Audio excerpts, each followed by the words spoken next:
Volodymyr Zelensky has urged the West to warn Russia not to blow up a dam that would flood much of southern Ukraine as the Ukrainian president's forces prepare to drive Moscow's troops out of the occupied city of Kherson.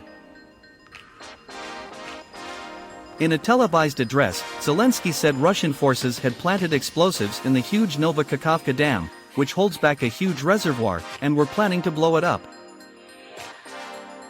Now everyone in the world must act powerfully and quickly to prevent a new Russian terrorist attack. Destroying the dam would mean a large-scale disaster, he said. A Russian-appointed official in Kherson has denied Kiev's allegations that Moscow's forces have started dismantling the dam.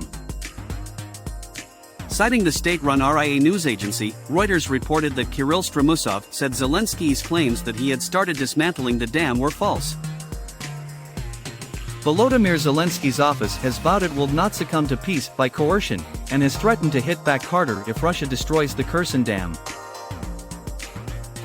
The Pentagon confirmed a phone conversation between U.S. Secretary of Defense Lloyd Austin and Russian Defense Minister Sergei Shoigu. They said Austin emphasized the importance of maintaining lines of communication with Shoigu. Russia's defense ministry said of the call, topical issues of international security, including the situation in Ukraine, were discussed. The Pentagon also released a reading of Austin's conversation with Ukraine's defense minister Oleksiy Reznikov. U.S. Secretary of Defense promised unwavering U.S. commitment to support Ukraine against Russia. Britain, France and Germany have called for a UN probe into allegations that Russia is using Iranian drones in Ukraine. If the allegations turn out to be true, they would violate United Nations Security Council Resolution 2231, UNSCR. A letter seen by Reuters was distributed to members of the UN Security Council by the three countries known as the E3.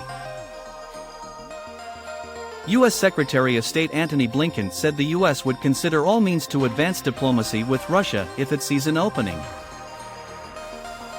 But for now, Moscow has shown no willingness to engage in meaningful talks. Reuters reported Blinken said, "Every indication is that far from being willing to engage in meaningful diplomacy, President Putin continues to push in the opposite direction."